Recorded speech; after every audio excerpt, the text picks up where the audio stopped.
can't happen to me. That's what you said, wasn't it, Bill? But it can and just did, and you're not quite sure why. Let's see if we can find out. Not too many minutes ago, that young woman and her child were happy and healthy.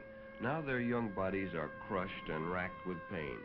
Maybe they'll live and maybe they'll die. But one thing's sure, the next few minutes, hours, or maybe days, their lives will hang in the balance. And you'll have to live out those minutes, hours, and days knowing you were responsible. The police will measure out the skid marks, determine where you applied the brakes, give you a sobriety test, and it will all go into a report that will be reviewed in court. Maybe you'll be found guilty, maybe you won't. But you'll never outlive the memory of waiting to find out if the mother and daughter will live or die. Then the police are at you with questions. Where had you been? Had you been drinking? Would you submit to a sobriety test?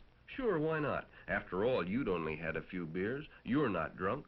Of course you're not drunk, not in the common sense of the word, but your driving ability was measurably impaired.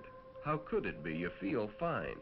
But what you didn't know was that it only takes a few beers to take the keen edge off your driving performance and slow your reaction time. You see, alcohol is not a stimulant. It's a sedative, a depressant.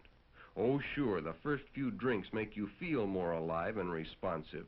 But actually, as the alcohol enters the bloodstream, it slows down normal operation of the heart and nerve centers and depresses the inhibitory mechanisms of the brain. It removes inhibitions and social restraints. This is what gives us the feeling of stimulation. You have more assurance, but less self-control, and this is when the danger begins. You get a Superman complex behind the wheel at the very time when your driving skill and mental outlook have been seriously damaged. When ethyl alcohol, which is the foundation of all liquor, enters the circulatory system through the stomach, it's oxidized by the liver and turned into heat energy in the form of calories. Unfortunately, the liver can only process about 3/8 of an ounce of alcohol per hour. That's about the amount in 3/4 of a shot glass of whiskey or a short beer. When more alcohol is taken, the liver is unable to process it, and it passes into the bloodstream and is carried to all parts of the body. As the percentage of alcohol begins to build up in the bloodstream, the first part of your nervous system to be affected is your judgment center, located in the frontal lobe of the brain. This is the area of the brain that determines right from wrong. The alcohol works as an anesthetic, and we adopt a "I don't care" or "sure I can make it" attitude. We contemplate stupid things like passing on a curve or a hill. We become easily exasperated by the driver we feel isn't going fast enough, and we take chances we wouldn't ordinarily take to pass him. True enough, we're not drunk, at least not legally drunk. By that we mean our blood alcohol content is still below the 0.15% considered by law to be legally intoxicated. But those few beers we had can reduce our driving ability as much as 25 to 40%.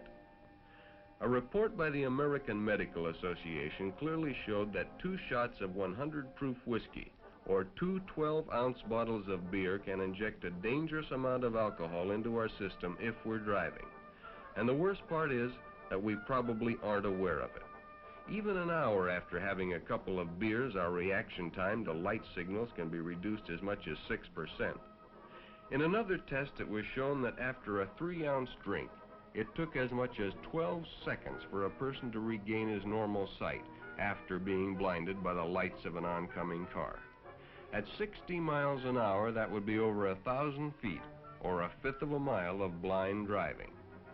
Alcohol sometimes causes visual distortion, too. Things become blurred and indistinct.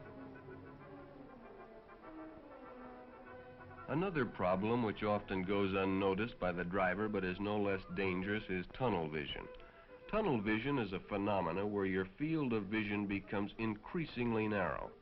That is, your periphery or side vision is decreased. This makes you vulnerable to cross traffic and is often the cause of sideswipe or intersection accidents. The National Safety Council says that 2 normal cocktails or 4 beers can reduce visual acuity as much as wearing dark glasses at night. Now, only a fool would drive at night wearing dark glasses, but nobody thinks much about driving after 4 beers. The effect of alcohol on vision is particularly serious because 90% of the driving decisions we make are based on how well we see. So if you must drive, don't drink. If you do drink and must drive, wait. Let the effects of the alcohol wear off. A good rule of thumb: wait 1 hour for each bottle of beer or all you take, the longer you should wait until it is safe to drive. Because the danger of having an accident increases with the amount of alcohol in your system. For instance, under identical driving conditions, a person with 0.05% alcohol in his blood, that's about 2 drinks or a few beers, is twice as likely to have an accident as a person with no alcohol in his blood. With 0.10%, 3 to 6 drinks or a couple of quarts of beer, the chances are 3 times as great. And when the blood alcohol has reached 0.15%, which is the legal limit, the chances are 10 times as great.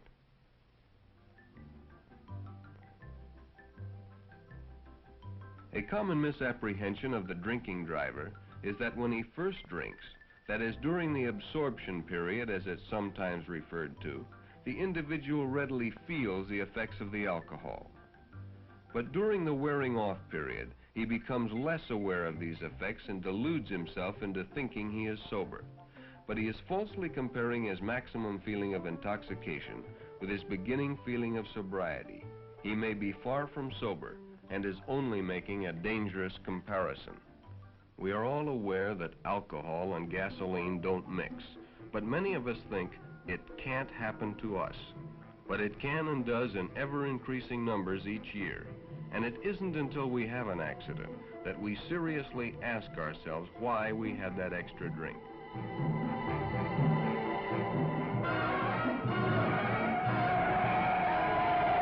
We all find excuses for drinking. Bills weren't so different from the rest. A need to belong, a desire to go along with a group, try something new. It may start innocently enough, a few beers with the gang.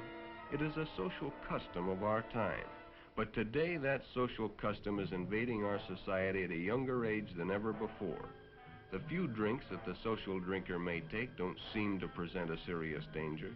But the trouble with drinking and driving is that it is always too late when the emergency arises and our reactions are too slow to avoid disaster.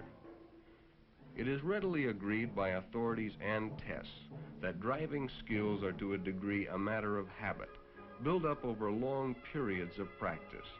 It has also been proven that the latest driving skills mastered are the first to go when under the influence of liquor. Therefore, the older, more experienced driver is less likely to have his skills seriously impaired than the younger, less experienced driver. One must be able to judge speed and distance, follow traffic patterns, make necessary adjustments, and be able to react quickly to emergencies. After a few drinks, the good driver is no longer capable of doing this. He has become a poor driver and is a danger to himself and others. This happened to you, didn't it, Bill? Sure, you passed your sobriety test. It showed you had only 0.08% blood alcohol, about half the legal limit. They can't convict you on drunk driving, can they? But you'll always have to face the fact that those beach party beers were a contributing factor in your accident. If you hadn't had them, you might have hit the brake pedal a second or two earlier. Those skid marks on the asphalt would have stopped on the right side, not the wrong side of that young woman and her daughter. The report just came through. The little girl died on the way to the hospital, and the mother will probably never walk again. No matter how your trial comes out, you'll always have to live with those facts, won't you, Bill? A child dead, a mother crippled. Not a pleasant future to face at the age of 18.